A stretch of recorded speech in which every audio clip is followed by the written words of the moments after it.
ಅನುದಿನ ಅನುಕ್ಷಣ ಮನೆಯಲ್ಲೂ ಕಲಿಯೋಣ, ಕಲಿಕೆಯ ಹೊಸ ಹಾದಿಯಲಿ ಜೊತೆಗೂಡಿ ಹೆಜ್ಜೆಯ ಹಾಕೋಣ, ಸಂತಸದಿ ಕಲಿಯೋಣ ನಮ್ಮ ಹೆಮ್ಮೆಯ ಈ ಕ್ಲಾಸಿನಲ್ಲಿ. Yes sir. Yes teacher. Present ma'am.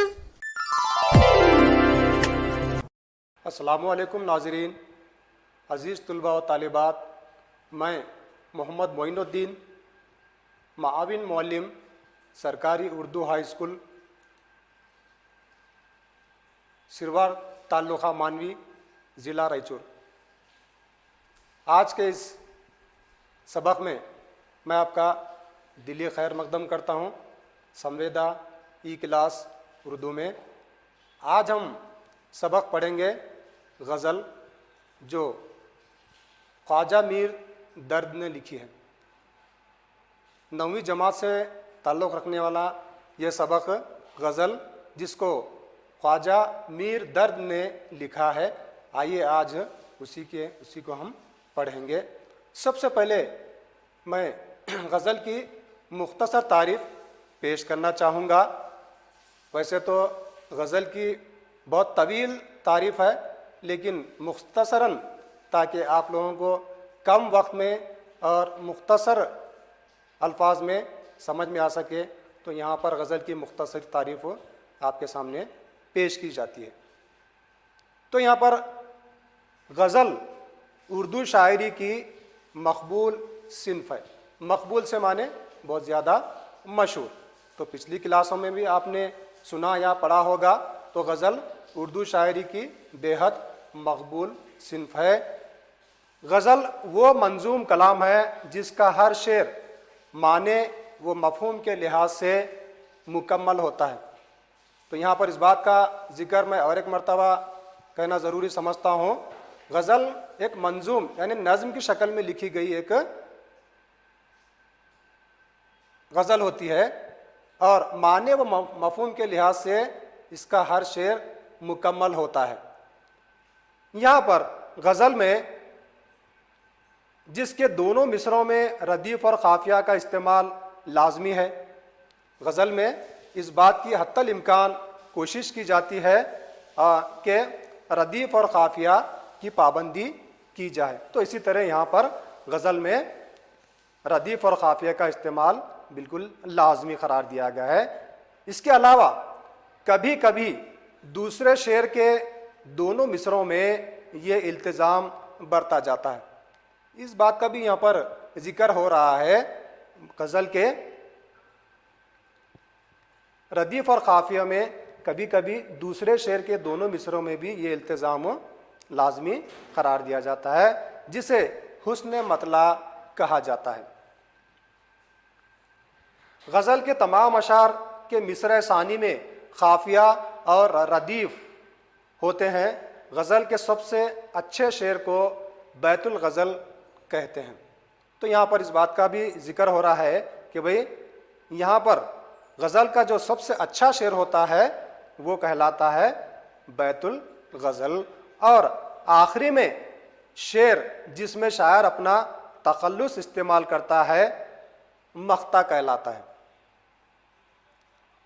यहाँ पर गज़ल का जो आखिरी शेर होता है जिसमें शायर अपना छोटा सा नाम इस्तेमाल करता है उसे तखल्लुस कहा जाता है। मिसाल के तौर पर मैं आपको यहाँ पर बताता चलूँ। देखिए, इस शेर में यहाँ पर जिस तरह हम ख्वाजा हसन जिस तरह हम दर्द की गज़ल पढ़ रहे हैं यहाँ पर, तो यहाँ पर दर्द का इस्तेमाल हुआ है, यानी उनका तखल्लुस इस्तेमाल हुआ है। इसका शायर का तखल्लुस जो है इस्तेमाल हुआ है। जैसा कि यहाँ पर मैं बताता चलूँ, ख्वाजा मीर दर्द बोलकर जो है यहाँ पर लिखा हुआ है, देखिए ये उनका जो तखल्लुस है। तो यहाँ पर आखिरी शेर में दर्द का इस्तेमाल हुआ है, तो ये तखल्लुस कहलाएगा। तो गज़ल का आखिरी शेर जो होता है वो जिसमें शायर अपना छोटा सा नाम इस्तेमाल करता है उसको तखल्लुस कहते हैं। मैं पढ़कर सुनाना मुनासिब समझूंगा। दर्द कुछ मालूम है, ये लोग सब किस तरफ से आए थे, किधर चले। इंशाल्लाह हम गज़ल पूरी मुकम्मल पढ़ लेंगे। मैं बताना ये मेरा मकसद था कि गज़ल के आखिरी शेर में शायर का जो तखल्लुस इस्तेमाल होता है कहाँ होता है, किस तरह होता है, मैं बताना मुनासिब समझ रहा था, इसीलिए वक्त से पहले उसको बताना मैंने मुनासिब समझा। तो आइए बच्चों, अब बाकायदा हम गज़ल पढ़ें। सबसे पहला शेर, जिसका पहला मिसरा यह है, तोहमत चंद अपने ज़ुम्मे धर चले, तोहमत चंद अपने ज़ुम्मे धर चले, जिस लिए आए थे सो हम कर चले। दूसरा शेर, जिंदगी है या कोई तूफान है, जिंदगी है या कोई तूफान है, हम तो इस जीने के हाथों मर चले, हम तो इस जीने के हाथों मर चले। क्या हमें काम इन गुलों से ऐ सबा, क्या हमें काम इन गुलों से ऐ सबा, एकदम आए इधर उधर चले, एकदम आए उधर चले। शमा के मानिन हम इस बज़्म में, शमा की मानिन हम इस बज़्म में, चश्मे तर आए थे दामन तर चले, चश्मे तर आए थे दामन तर चले।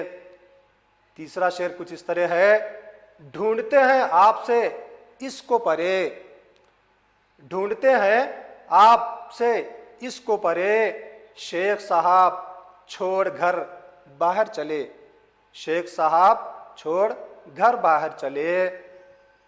साखिया या लग रहा है चल चलाओ, साखिया या लग रहा है चल चलाओ, जब तलक बस चल सके सागर चले, जब तलक बस चल सके सागर चले। दर्द कुछ मालूम है ये लोग सब, दर्द कुछ मालूम है ये लोग सब, किस तरफ से आए थे किधर चले, किस तरफ से आए थे किधर चले। तो बच्चों, ये एक मुकम्मल गज़ल जो है तकमील को पहुंचती है ख्वाजा मीर दर्द की। तो इसके बाद यहाँ पर जो तख्लीक़कार हैं इस गज़ल के, ख्वाजा मीर दर्द, उनका मुख्तसर जो है तारुफ दिया गया है। वैसा तो ख्वाजा मीर दर्द के बारे में कई किताबों में तफसीलात से इनकी तारीफ़ बयान की गई है, इनके खिदमात को सराहा गया है, इनकी तफसीलात, इनके खिदमात को तफसील से दिया गया है। लेकिन यहाँ पर किताब की मुनासिबत से मुख्तसर यहाँ पर उनका तारुफ पेश किया गया है।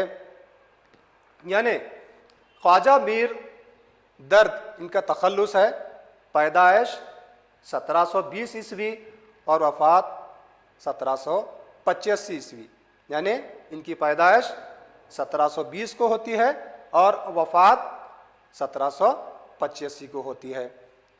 यहाँ पर ख्वाजा मीर दर्द दिल्ली के एक मोअज़्ज़िज़ घराने में पैदा हुए। ख्वाजा मीर दर्द दिल्ली में जो है इनकी विलादत होती है और वो मोअज़्ज़िज़ घराने से, यानी तालीम याफ्ता घराने से उनका ताल्लुक़ है, ये कहा जा रहा है। वो एक सूफ़ी ख़ानदान के फ़र्द थे। सूफ़ी से मुराद सूफिया इकराम और औलिया इकराम के तारीफ़ में जो कलाम कहे जाते हैं, शायरी की जाती है, उसको सूफ़ी शायर कहा जाएगा। वो एक सूफ़ी ख़ानदान के फ़र्द थे, यानी सूफ़ी ख़ानदान से इनका ताल्लुक़ था और एक सूफ़ी शायर वो ख़ुद भी थे। इनका कलाम सूफियाना ख़यालात का बेहतरीन नमूना है। जिस तरह इनको शायरी, सूफियाना शायरी इनके विरसे में मिली थी, तो इसी तरह ये भी एक सूफ़ी शायर थे। इनका कलाम सूफियाना ख़यालात का बेहतरीन नमूना है। दर्द का कलाम बहुत कम है, यानी ख्वाजा मीर दर्द बहुत कम लिखे हैं लेकिन पुर असर लिखे हैं, ये कहा जा रहा है। दर्द का कलाम बहुत कम है लेकिन पुरदर्द और पुर असर है। यानी बहुत कम उन्होंने शायरी की है, लेकिन जितनी भी शायरी की है बहुत ही असरदार और पुरअसर कहा जा सकता है। वो एक खुददार तबीयत के मालिक थे, यानी किसी से मदद लेना वो पसंद नहीं करते थे। वो एक खुददार तबीयत के मालिक थे जिसका अक्स इनके कलाम में देखा जा सकता है। यानी इनकी शायरी पढ़ने के बाद ऐसा महसूस होता है कि वो क्या है, खुददार थे।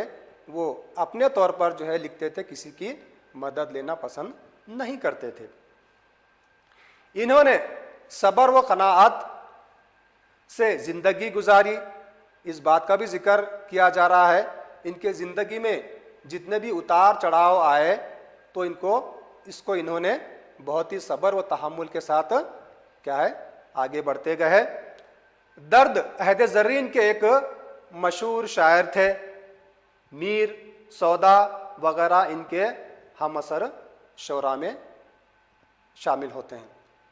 तो इस बात का भी जिक्र हो रहा है, अहद ज़रीन के जो मशहूर शायर थे मोहम्मद रफ़ी सौदा और मीर तक़ी मीर, वो इन्हीं के हम असर से मुराद उस ज़माने के जो दीगर शोरा थे उनके साथ में रहकर शायरी करने वाले को हम असर कहा जाएगा।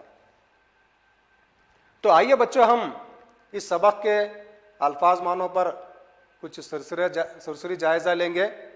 तो सबसे पहला जो लफ्ज़ है इस सबक का, तूफान, सैलाब या फिर आज़ाब। सबा, सुबह की ठंडी हवा।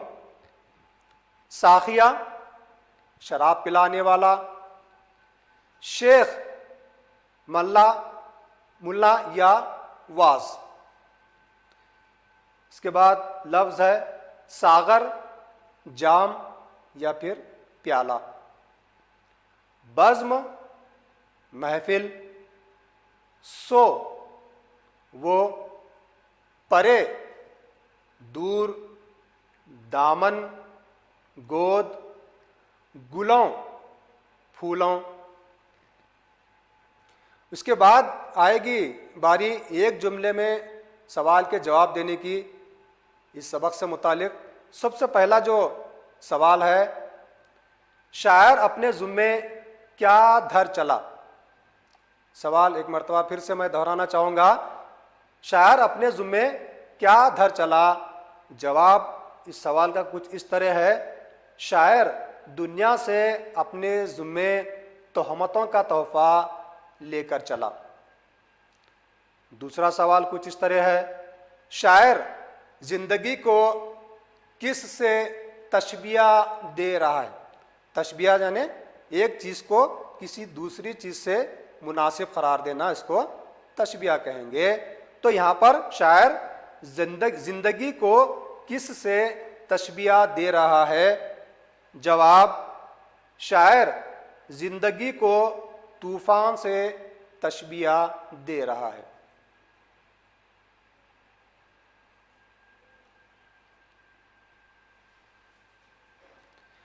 अब जिंदगी का चल चलाव है, लिहाजा जब तक जिंदगी बाकी है सागर का दौर चलता है। चौथा सवाल, शायर इस बज़्म दुनिया में किस तरह आए थे और किस तरह चले। सवाल, शायर इस बज़्म दुनिया में किस तरह आए थे और किस तरह चले। इस सवाल का जवाब कुछ इस तरह है, शायर इस दुनिया में चंद दिन के मेहमान बनकर आए थे, अब अपने अंजाम की जानिब रवानगी है।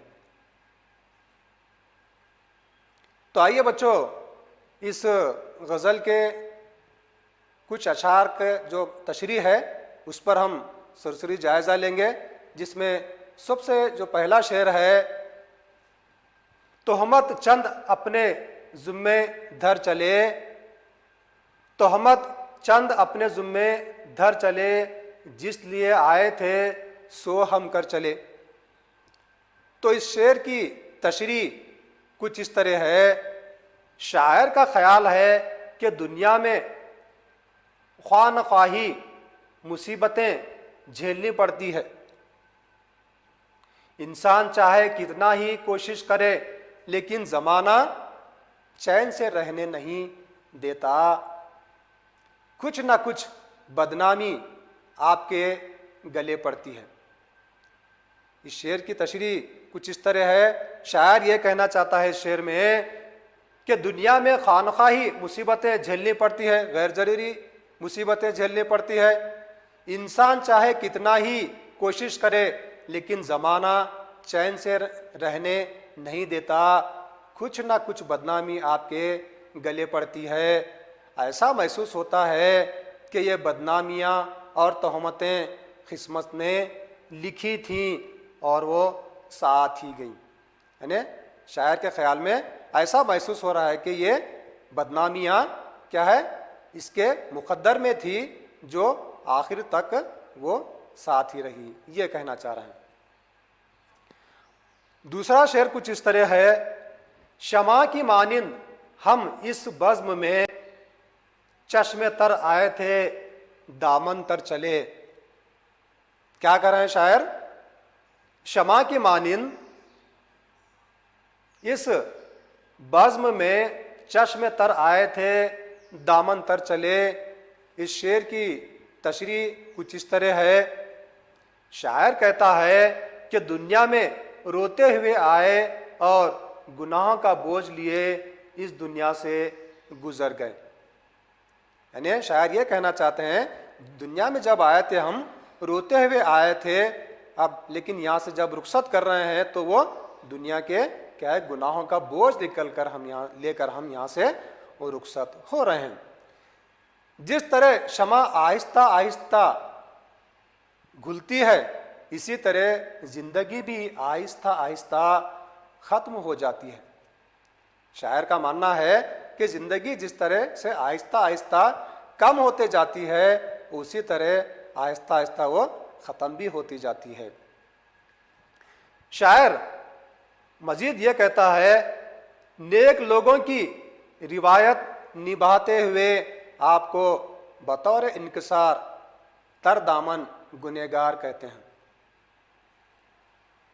तो आइए बच्चों, इस गज़ल का तीसरा जो शेर है उसकी हम तशरीह देखेंगे। तो तीसरा शेर कुछ इस तरह है, जिंदगी है या कोई तूफान है, जिंदगी है या कोई तूफान है, हम तो इस जीने के हाथों मर चले, हम तो इस जीनों के हाथों मर चले। इस शेर की तशरीह कुछ इस तरह से है, खुददार इंसान को जिंदगी में कदम कदम पर रुकावटों और मुश्किलात का सामना करना पड़ता है। ये बात बिल्कुल हकीकत है कि जो इंसान खुददार होता है उसको जिंदगी में कदम कदम पर रुकावटों का और मुश्किलात का सामना करना पड़ता है, क्योंकि वो हकीकत पसंद होता है। वो अपनी बबता किसी से कहीं नहीं सकता, यानी अपने जिंदगी के हालात वो किसी से कह नहीं सकता। इनकी जिंदगी इस हाल में गुजरी कि जिंदगी का सच्चा लुत्फ ना उठा सके, यानी जिंदगी इतनी तल्ख हो जाती है हकीकत पसंद इंसान की कि वो जिंदगी में वो लुत्फ अंदोज नहीं हो सके। तो आइए बच्चों, यहाँ पर इस गज़ल से मुतालिक जो क़वायद जो बताए गए हैं उस पर हम मुख्तसर रोशनी डालेंगे। सबसे पहला जो सवाल है यहाँ पर, दर्द की इस गज़ल में रदीफ की निशानदेही कीजिए और काफियों की फहरिस्त बनाइए। तो जवाब कुछ इस तरह से है, दर्द की इस गज़ल में रदीफ और काफियों की तरतीब इस तरह से है, जिसमें सबसे पहला काफिये जो हैं इसमें आएगा धर, कर, उधर, तर, बाहर, सागर और किधर। ये तो हो गया काफिया, और उसके बाद रदीफ जो है चले। तो ये मुख्तसर इस गज़ल से मुतालिक क़वायद यहाँ पर बताया गया है। तो आइए मोअज़्ज़िज़ तुलबा व तालिबात, यहाँ पर इसके बाद की जो सरगर्मी है बेतरतीब मिसरों को तरतीब से बनाना, यानी जो बेतरतीब जो अशार हैं उसको तरतीब से यहाँ पर हमको बनाना है। तो यहाँ पर एक तरफ बेतरतीब जो है मिसरे दिए गए हैं, दूसरी तरफ सही तरतीब जो है मिसरे दिए गए हैं। आइए हम इस तरह उसको क्या है रोशनी डालते हैं।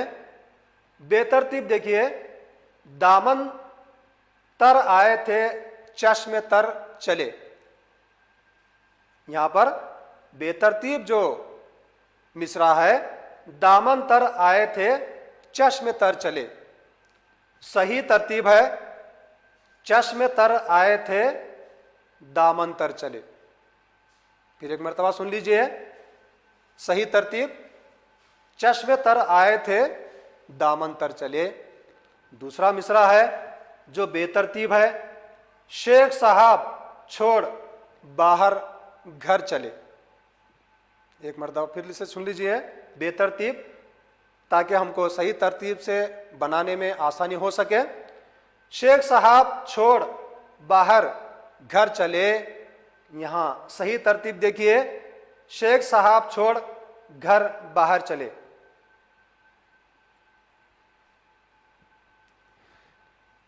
तीसरा मिसरा है, हम तो इस मरने के हाथों जीने चले।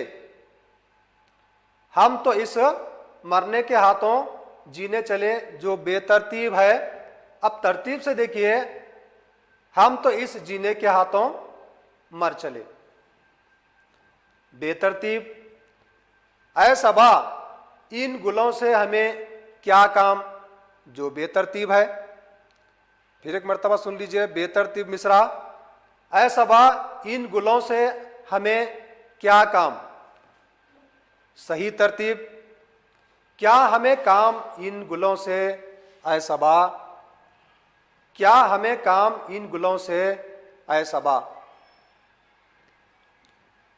तो यहां पर बच्चों इस गज़ल के इख्तिताम पर आपको घर के लिए काम यानी होमवर्क दिया जाएगा। वो होमवर्क या फिर घर का काम यह है, दीगर शोरा का कलाम जमा करके अपने बयाज में तहरीर कीजिए। तो बच्चों उम्मीद करता हूँ आज की ये गज़ल आपको बेहतर अंदाज में समझ में आई होगी। तो बच्चों मैं समझता हूँ आप ये बेहतर तौर पर समझ चुके होंगे ख्वाजा मीर दर्द की गज़ल। तो एक नए सबक के साथ फिर से मैं आपकी खिदमत में हाजिर हो जाऊँगा। तब तक के लिए खुदा हाफिज़। अनुदिना